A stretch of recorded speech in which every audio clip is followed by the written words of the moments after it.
All right, everybody. Welcome in and welcome back. Season 4, episode 19, aka our 130th show. Andy, I can't wait to hear about United today.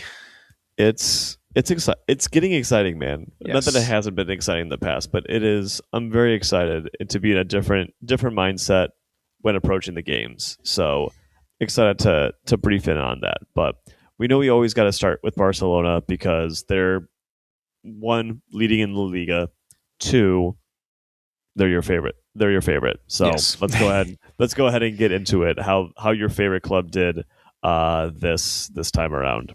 Sure. So we had 2 games this past week. We had a Copa del Rey game midweek and then a La Liga game over the weekend. So starting midweek, we played Albacete if you're counting back in Spain.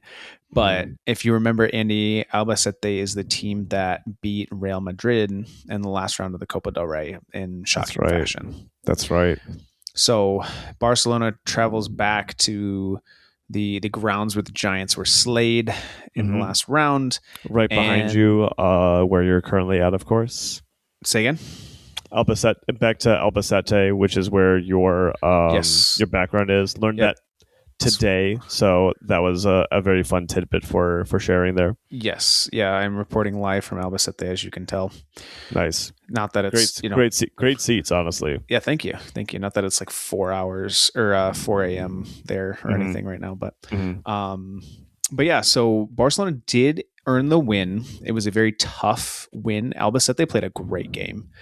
All things considered, you would not believe that they are a second tier team who is fighting to not only, battle for places in the second league or in the second tier, but also to stay up in the second tier. But since they played Real Madrid, they've actually gone on a winning streak. So they're no longer in a relegation battle in that second division. So good for them. They've definitely been riding a hot streak since then. And yeah, it was just a tough game. Lamine Yamal scored a nice goal. Ronald Araujo got a nice header. Barcelona's up 2-0. You're thinking, okay, we're kind of cruising a little bit. Yeah. But then Albacete scored as a later goal in like the mid 80s as far as the minute goes. And then it gets tough for Barcelona. Albacete kind of pours it on. The crowd gets back into it after being lulled into a sleep for majority of that second half. And they actually had a chance to score in stoppage time, where Joan García kind of comes out on a guy off of a corner or kind of like a chipped through ball into the box, and the Albacete attacker chips Joan García, and luckily Gerard Martin is on the line and heads the ball out.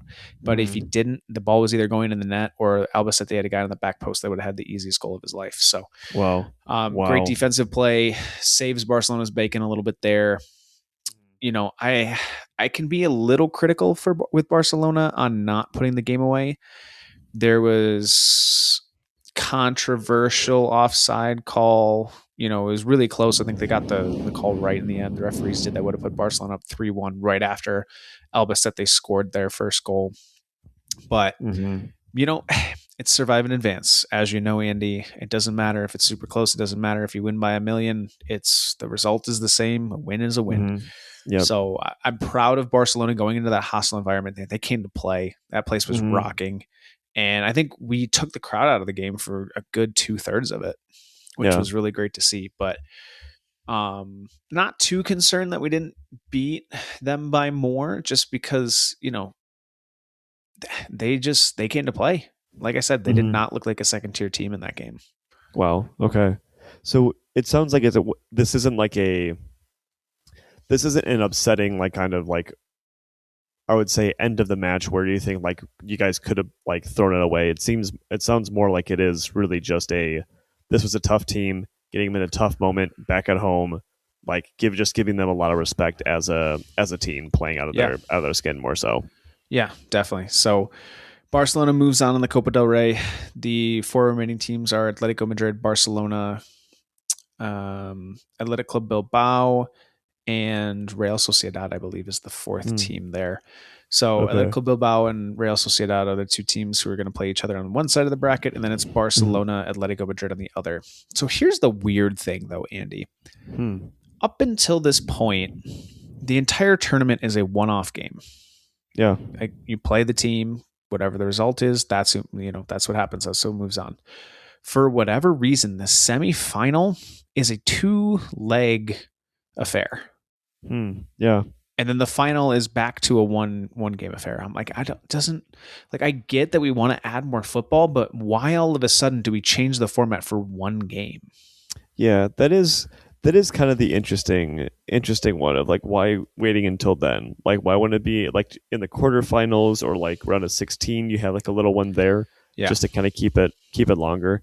Yeah, that's kind of it's kind of odd. I know the FA does the same, I think, in their FA Cup where they had gotten to the point of like a semifinal, and then it's where if it is, or it used to be where if it was tied after the first match, there'd be a replay Mm-hmm. at someone else's, and that to me that kind of makes sense. But yeah, that's a very strange one to go from two games for your semifinal, and then to then the final, which is like the you would think the ultimate game between the best of the best. You're only Yeah. getting one matchup out of that. So yeah, kind of strange on that. Very, very. So, for those of you who don't remember, Barcelona played Atletico Madrid last year. I don't think it was the same stage. I think it was the quarters where Barcelona played Atletico Madrid, but it was the first leg was a four. No, because it would have been the semis because it was a two leg. That's right.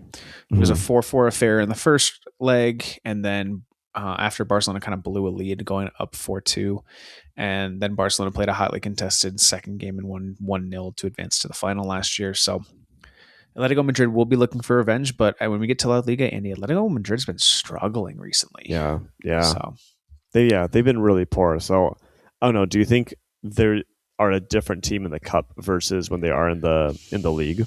Like as a matchup? I would say no, because they lost in the last round of the Champions League of the group stage. So I wouldn't say they're different in domestic versus European competition or anything like that, or across different competitions, because their results have been the same recently. They've just been really struggling. Yeah, like a big So old yo-yo team. yeah, for sure. So, at first I was kind of annoyed that we were playing them, and then I'm like, you know what? I kind of want to play them because of the four teams. I mean, actually, I'd rather play Atletico Bilbao because they're really struggling. They don't have Nico Williams. I don't know how they're still in this competition. I'm not going to lie. Yeah, yeah. But, you know, I'd rather play any of these teams than Real Madrid right now. Yeah. Actually, I don't even know if that's true because Real Madrid's struggling. Well, yeah. I'm going to play any of these teams other than Real Sociedad because that's who we lost to last. Sure, yeah. Sometimes I feel like it does feel like there are teams that just like kind of have your goat at different points in the season, and it sounds like Real Sociedad just has Barcelona on this one. No matter what Barcelona do, it's just always tough against Real Sociedad. So Yeah. I can definitely hear that. Yeah, the nice thing is, if since we're on opposite sides of the bracket, if we do play into the final, it'll be a neutral site game. The last time we lost them, it was away, so that always makes things harder. So, yeah, that is nice there. So heading into the weekend, Andy, Barcelona play Mallorca. Mallorca has been playing all right as of late. They actually have the second highest goal scorer in La Liga right now, and that is Vedat Muriqi. He's a giant of a man who just kind of sees your very traditional out and out striker who almost had a goal against Barcelona, but Barcelona ended up winning the game 3-0. The first half was kind of meh, back and forth. Barcelona did enough to score a goal in the first half. And it was actually Marcus Rashford, Andy. He was the talisman in the first half. He was taking people on. He was getting good opportunities. He missed the goal by about this much on one of his shots, a matter of inches just outside the post. Actually, Lewandowski's goal, it was a shot from Rashford that hit a defender, deflected off of Danny Olmo to Lewandowski, who did a little move to his right to get by the defender and then put the ball in the back of the net for Barcelona to go up 1-0. But then when the second half rolled around, Barcelona started dominating. They moved the ball extremely well. Just kind of creating opportunities, and it was inevitable. Lamine Yamal scored a really nice goal from outside the 18 that fooled everybody. And then not very end of the game, but close to the end of the game, Mark Bernal, who has had limited playing time with the senior team. He's 18 years old, Andy. He, after some beautiful combination play between Casado and Fermin, played a ball into Bernal. He's kind of running side by side with the defender, and he pulls the ball back. Defender goes sliding by on his butt. And Bernal, I think, is trying to shoot in the far corner, but another defender comes back and gets a piece of the ball, and the ball takes a deflection and ends up going near post for the goal. But it's his first ever goal for the senior team, which is fantastic. And he dedicated his celebration to his family. He was out for the majority of last season with an ACL tear, so really exciting to see him flourish, honestly. With everything going on. So you sound very excited and very, I guess, optimistic for him and what he kind of brings to Barcelona. What do you think he brings to the club? I think he brings height for a Barcelona team that struggles with height. So defending set pieces, I think, is going to be great. He has some of the pieces of like Sergio Busquets. He has some pieces of Xavi and Iniesta a little bit here and there. I'm not saying he's on their level, but he has some of the building blocks there. He also has a little bit of Pedri in him too, which I really like, which I think him training with him and kind of learning from Pedri as well has really helped him. But he's exciting because I think he's pretty steady. He made some mistakes. He made some bad passes in the game too, but overall, I think he's pretty steady. I think he's a guy that Barcelona can turn to in a game where they need to keep possession. And I mean, just this flash of offense, I'm like, where the heck did this come from? I mean, he just like made a beautiful run, and combination play between passes allowed him to be in behind defenders. So, and was cool, calm, and collected under pressure to score. I mean, I don't know, Andy. I think whenever an 18-year-old scores for your club, you get excited, especially for somebody who's not in an attacking role. Oh, sure. Yeah. Then to see him getting in on the attacking role, know that he has that ability. Because, I think usually I feel it's like if you see players that are playing in their role, you just want them to excel and do well in their role. But then when they add a little bit extra to their game, you're just even more excited for them. Yeah, for sure. So he definitely stepped up. Mark Casado, I know I mentioned last week that he didn't have a great game in one of the games we covered last week, but he was fantastic in this game. He was all over the place. Joan García was great in this game. I mean, anytime you get a clean sheet, especially for a team like Barcelona that plays a high line, I think it's fantastic. So yeah, I mean, we're looking up. It's going to be exciting to see what happens over this upcoming week with Barcelona's schedule. I believe we have actually Atletico Madrid coming up this week in the next round of the Copa del Rey, and then Girona on Monday. So, yeah, that's pretty tight. Yikes, in terms of like a turnaround. So that's a tough, thick and fast. Yeah, that's a tough. It feels like those are kind of like the toughest times when you're like in multiple competitions. It's just those weekends. It's not necessarily it's like the week. It's more of just the quick succession of like one weekend you have two quick results and you could be out of both competitions by the end of that weekend. But it sounds like Barcelona are doing enough to keep getting the results, and they're passing all their tests, and that's really all you could be asking for at this point. Yeah, I mean, I think the thing that I like the best is we've slowly gotten better after a little bit of a downturn in the Supercopa final. We've slowly increased our level. I'm not saying we're dominating entire games, but over the course of both halves, on average, we're definitely trending in the right direction, which is great to see. So it's great, especially how close it is in the Liga for the title. So definitely. Keep it up, my man. Keep it up. Speaking of up and trending up, Andy, I want to hear about the next ham that United had to play. They faced the Tottenham of Ham. Absolutely.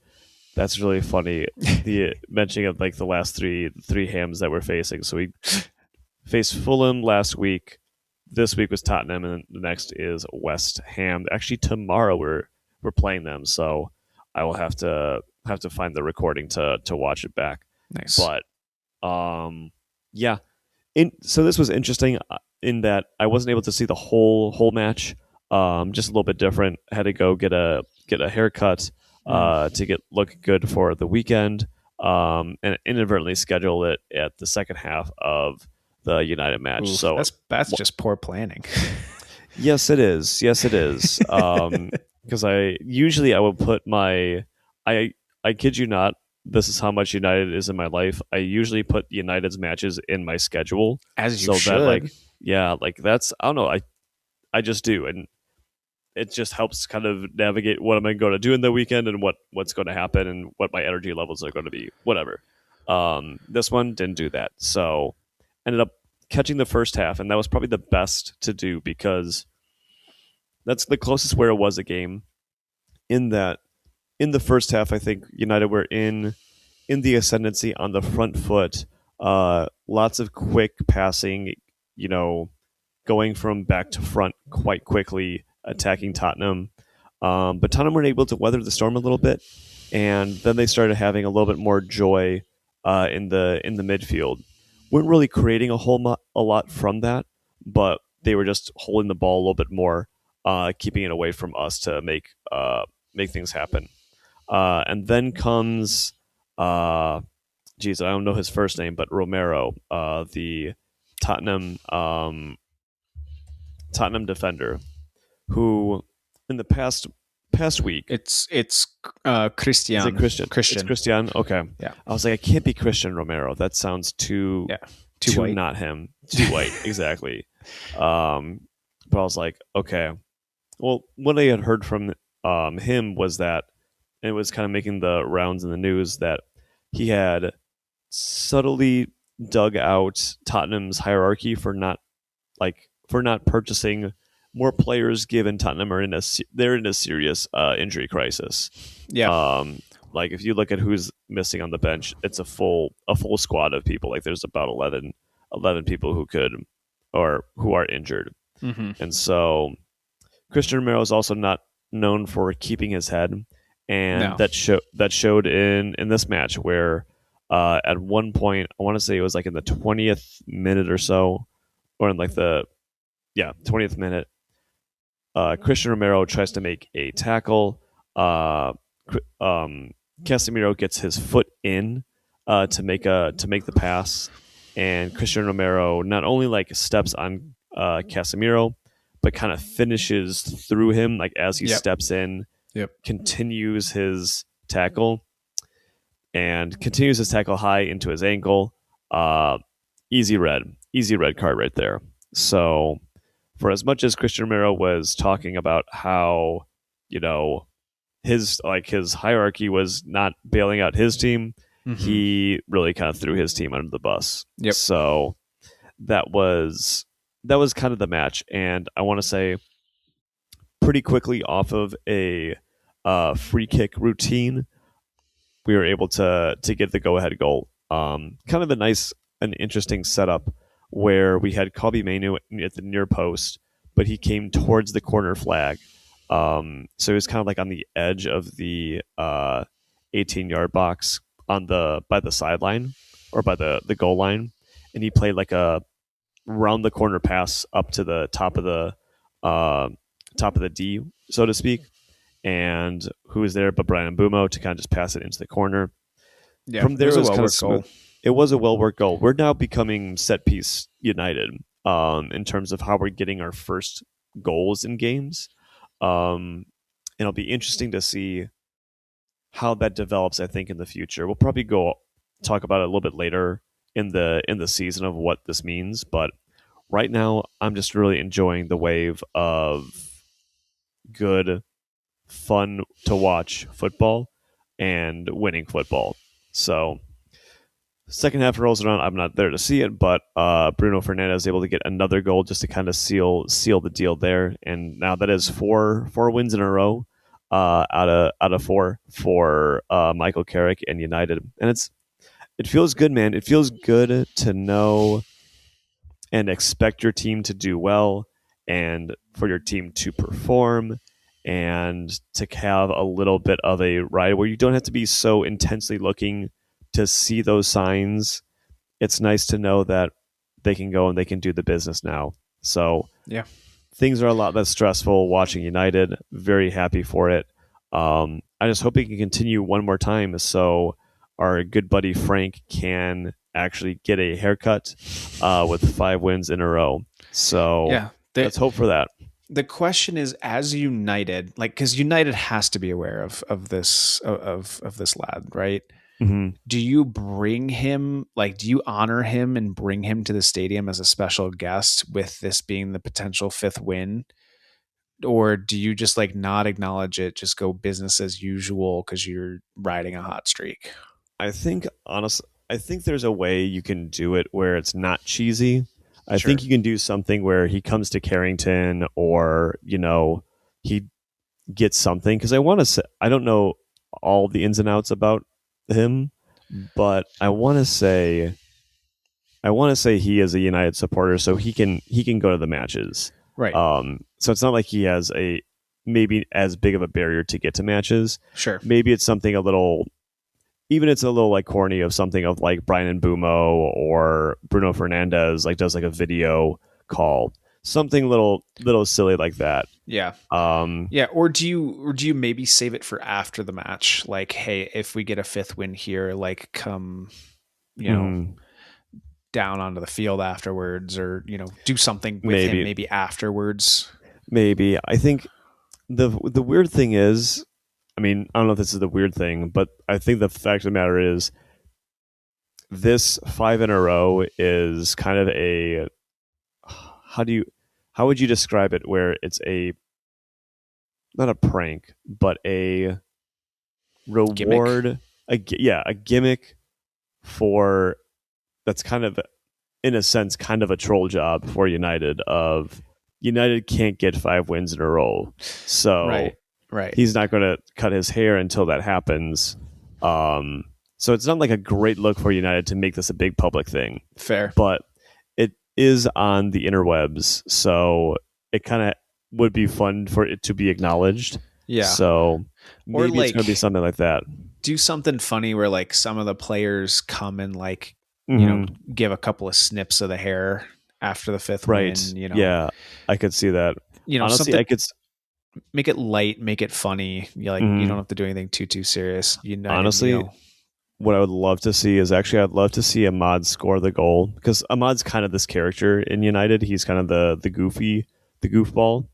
I would love for Ahmad to get like the winning goal, and then his celebration is like him just like trying to cut his hair. Yeah, like a shaving. I think honestly, that would be perfect. If it's a celebration to win and everyone just does that, great. But we still have to win. Yes. West Ham have been better, and we're playing at West Ham. We're playing in London at West Ham.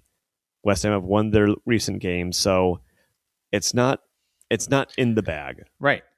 So we can't be thinking that it's one of those things. Yeah. So we still got to go. We still got to perform. My brother thinks it's in the bag. I don't know if you saw that message I sent. Why would he say that? You never say anything's in the bag. Well, you don't say it.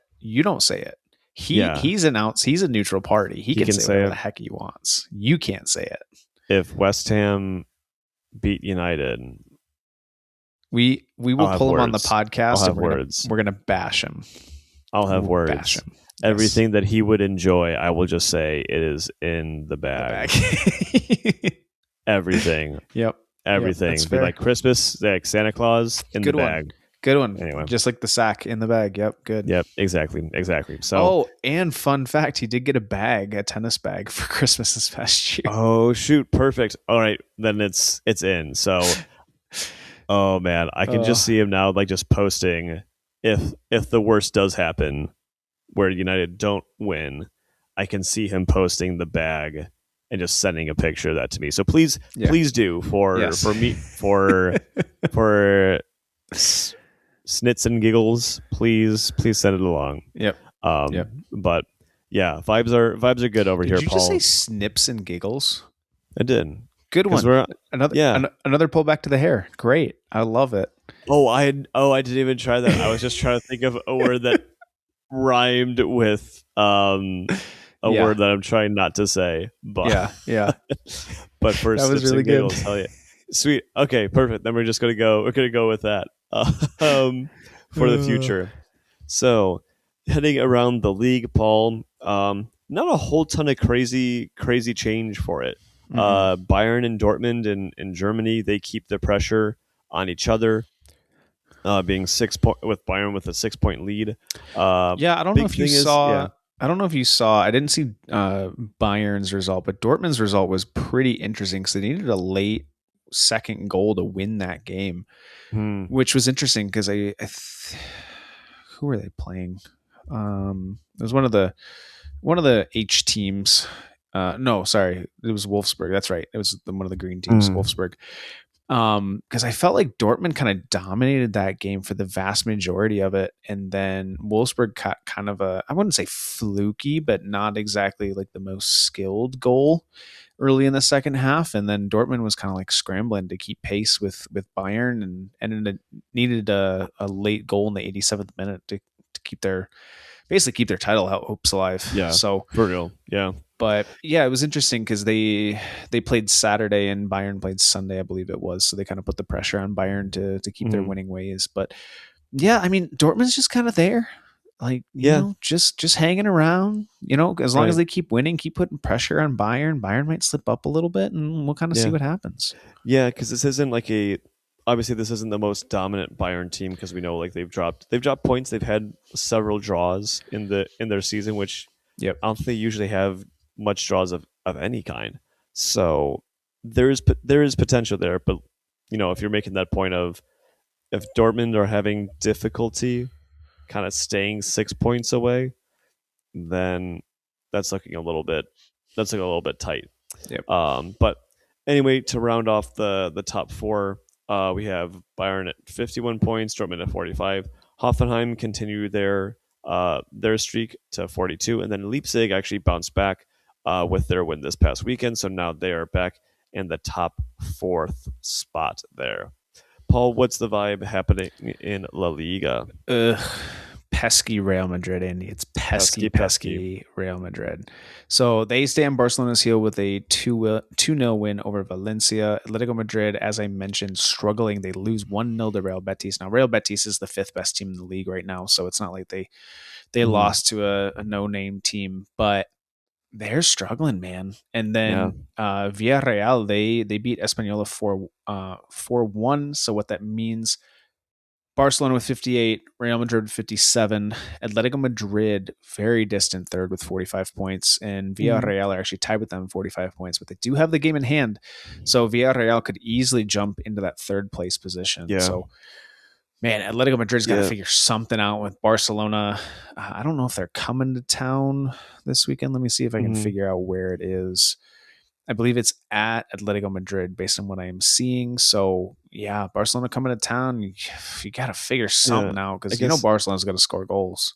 yeah, they definitely will. My gosh. Yeah, that's their offense is rocking, especially if they got Rashford firing. Yep. Um I guess question is how confident are you that Atletico Madrid are going to finish in the top four? Oh man, I mean, let me pull up the standings here. Here's my issue: is I think they're gonna be there just because the drop off between Villarreal and Real Betis is 7 points right now. Mm-hmm. So, with Real Betis on 38 and both Atletico Madrid and Villarreal on 45, like I think it would take a really, really rough couple of months for Atletico Madrid to drop all the way to fifth. Okay. And I think Yeah. Real Betis would have to work hard to get into that fourth spot. But I mean, anything's Mm-hmm. possible. I would say if you're gonna ask me for like odds or percentages, I'm gonna say Atletico Madrid has a 70% chance of making top four. Okay. I'm not saying Okay. it's locked up, but 7 points at this point in the season is a lot to overcome. And a team like Real Betis isn't necessarily known for consistent results, Yeah. I would Yeah. say. So it's not impossible, but man, Atletico Madrid struggling, Yeah. struggling.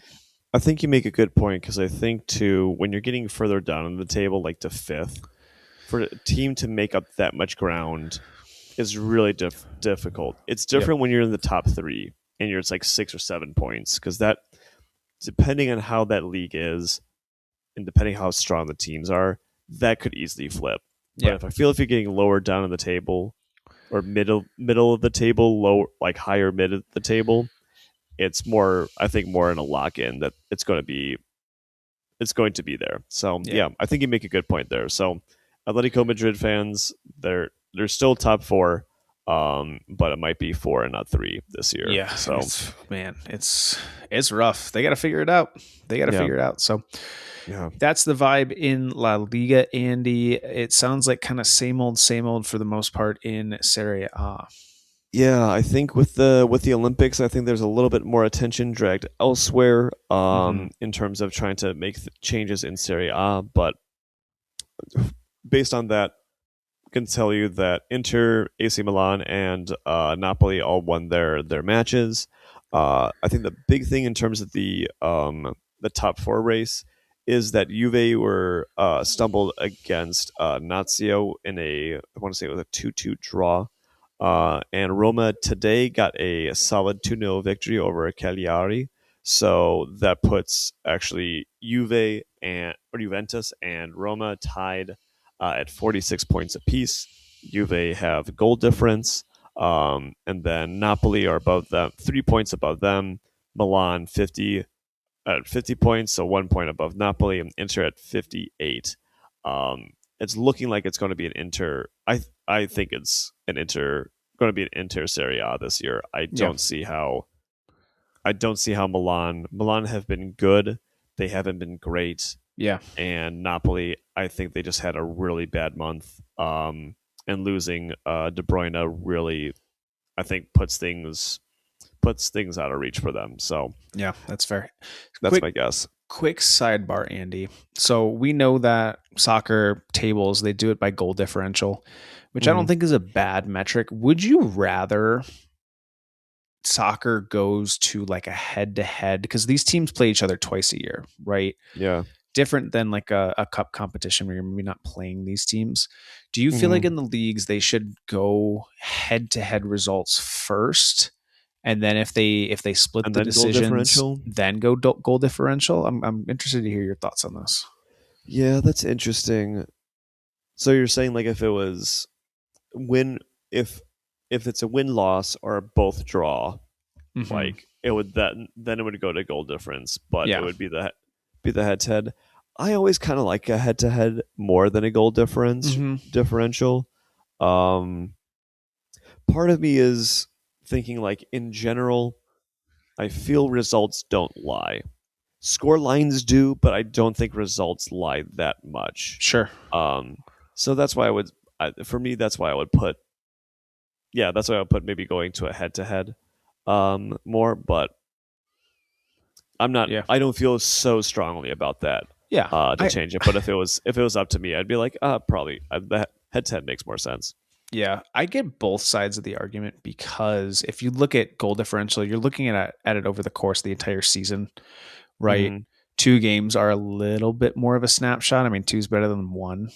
but I get why they do that. But again, I'm with you where I feel like head to head results are a little bit more telling Mm-hmm. than goal differential. But I don't know, just something to might be an interesting talking point for another podcast. Just kind of Yeah. talking about how football could maybe improve Yeah. how they do Changing. things. Hey, I was talking with Elvin, and he is one of the best at finding ways to kind of make improvements and changes. Mm, When kind of thinking of like games and like how to like kind of, I don't know, add a little bit more jeopardy or kind of make a little bit more sense of the game. hmm So he had been even mentioning of like how what happens in kickoffs for soccer. Again, I'm a big traditionalist. I don't want to see a whole ton of change to the game, only Agreed. if it makes sense. Agreed.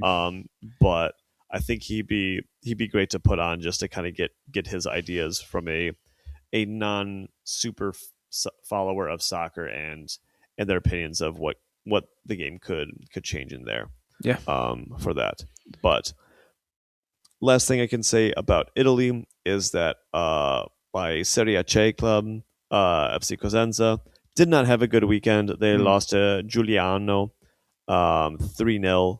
I think that's the first time I've seen Cosenza give up 3 goals and not be able to put anyone back. So I hope it's just a little blip. But the past 2 of the 3 matches they've played, they're leaking a lot of goals. So maybe this might be one too many for them. But I don't think they'll get the automatic promotion. I think they're going to be square in the playoff to get out and to get into Serie B. But I mean, we'll see what happens. It's better than not being in the playoff.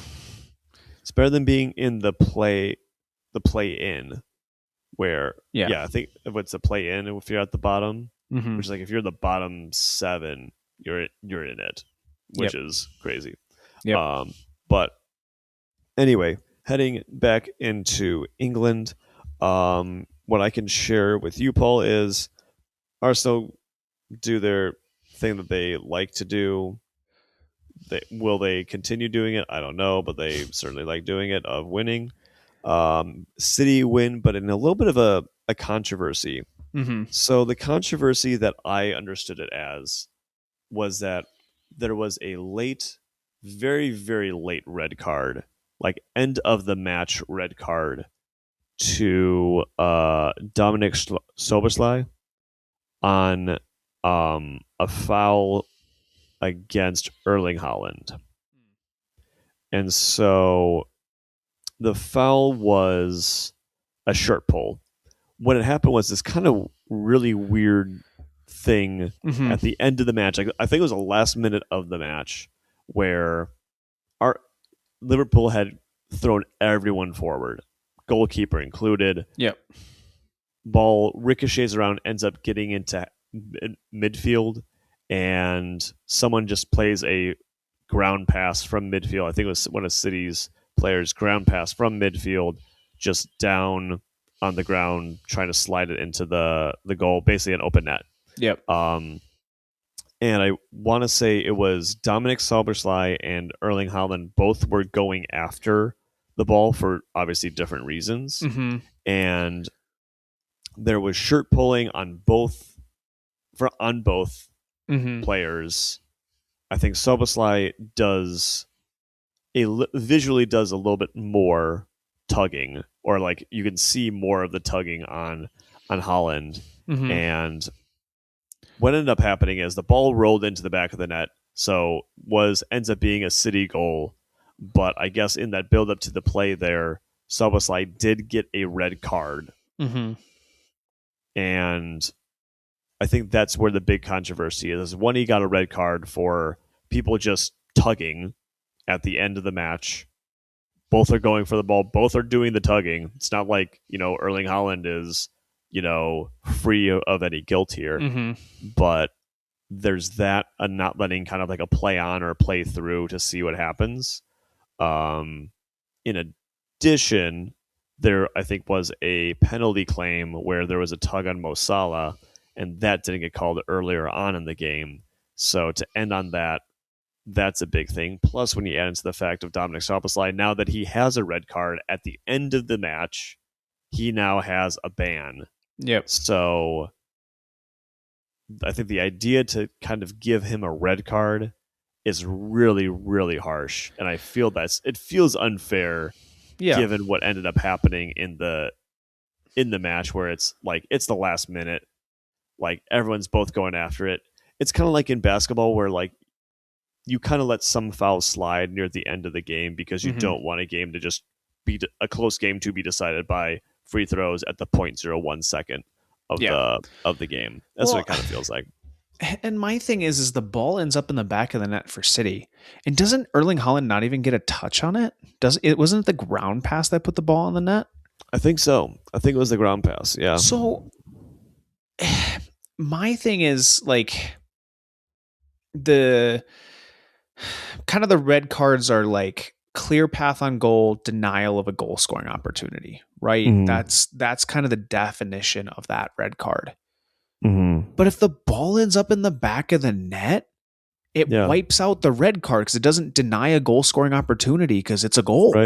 Right. Yeah, that's right. So if you're going by the letter of the law, it shouldn't even be a red card. Yeah. It's just weird when these fouls and things get very technical, but then if you continue being technical on what constitutes things or not, you find out that the technicality actually would reverse the actual call that's on the field. Right. Or the logic would reverse it. So I think that's where a lot of the controversy is. Selfishly, I'm happy because then this still puts pressure on Arsenal, because I still think there is some chance that Arsenal don't go through with this, and I think it could happen. I think the interesting thing is, would you rather see Arsenal or City win, Andy? It's a catch-22. City. Okay. I'd much rather see City. Okay. Like, just again, it's not like I would love to see Declan Rice win something, but it's the fans. I just can't stand Arsenal's online fans. Yeah, that's really it. That's really it. Yep. So I'd much rather deal with City's, because City, like, they just don't have fans, whereas Arsenal have very. I don't want to say that word. I shouldn't say it, but that's what I feel. Andy, I think they are, because they're like U of M fans. I feel like, where every year they're like, we're gonna win it all. Yeah. Every year we're gonna win it all, and it's like, when was the last time you actually won it all? Right. You know. And then it's like I think that they act throughout the season as if they've already won it all. Yes. I think that's the thing. It's not like it's the arrogance. It's just the arrogance, where it's different. It's a different arrogance when you do win it all. It's like the arrogance between Alabama and University of Michigan, where like Alabama was arrogant, but like they were good at the end of the day. So like you couldn't get upset at them that much. Yep. But when they're not, it's just so that's the little sidebar. So yep, I'll probably get outreach from Arsenal fans for that. But hey, we have opinions, so and people back it up. You know, win the title and back it up. If not, it's just another bottle job. Yep. So we'll wait for that.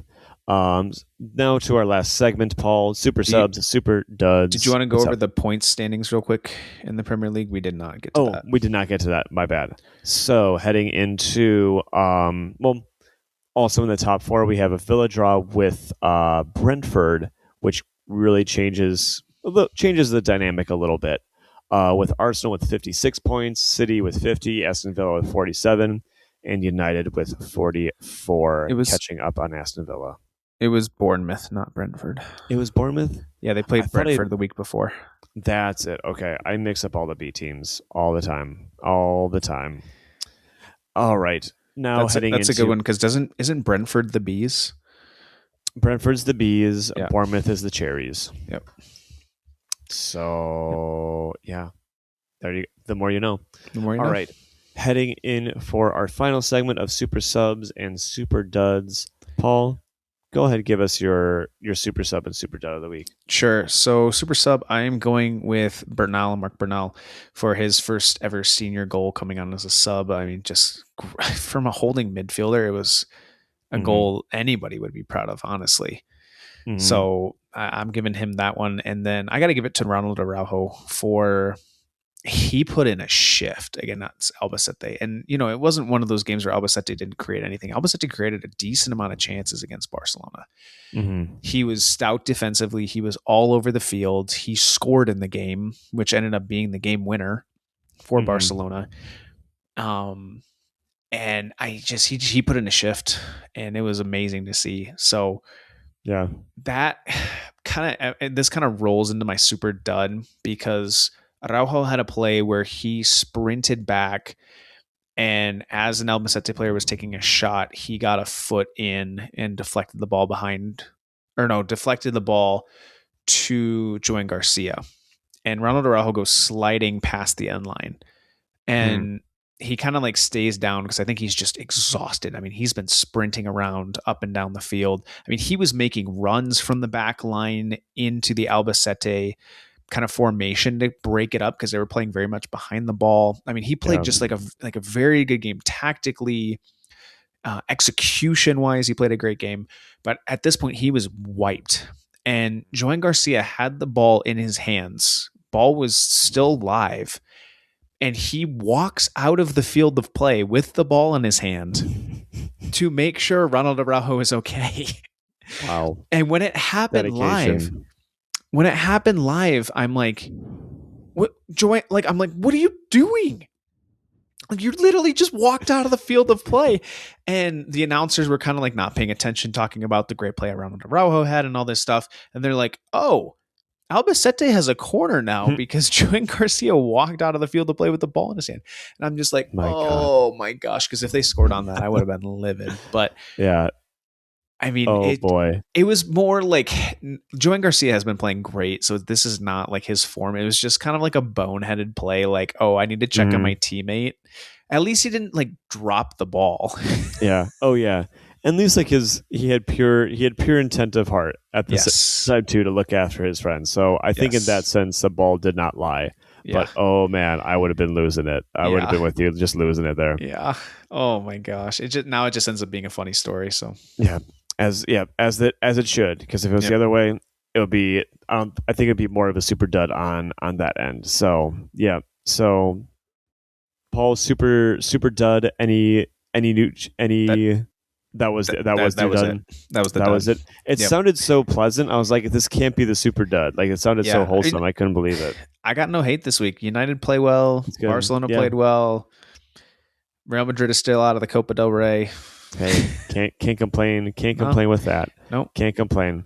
So I think for myself, I was able to find someone who is the classic super sub coming on as a sub to win the match for their club.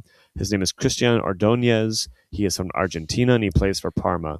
Fun fact about this game ended with 10 players on each side. So there were 2 red cards, one for Parma, one for Bologna. But Cristian Ordonez, near the end of the match, gets the go-ahead and game-winning goal to save Parma, and he blushes from that. So I know I already ate dinner, but both Parma and Bologna just sound so tasty right now. Yeah, honestly, there should be like a specific like name for that kind of derby, like the Mortadella Derby or something, something along those lines. It feels right for that. But for that, and then Super Dud, I'll give it to the referee for that decision, just because from what I've heard on the internet and how people are kind of thinking of letting things play on, I'm more in favor of that. You can always bring it back later, and I just don't see the point of like getting a red card for that kind of foul in that particular situation. Very different if someone's like kung fu kicking or like Christian Romero like making a really disgusting play. Yeah. But like I don't think there's a disgusting play there when both players are doing it. So that's my 2 cents. Agreed. And that's all the sense you're going to get from me in this podcast. We're going to close it out here. We'll be back next week to see how our teams do. Maybe United get their 5th in a row. Maybe Barcelona are able to break and keep their winning streak alive in La Liga and get some daylight between them and Real Madrid. We'll see next week. See. And until then, I have been Andy. Paul has been Paul. And with that, I'm wishing you all a big old bye.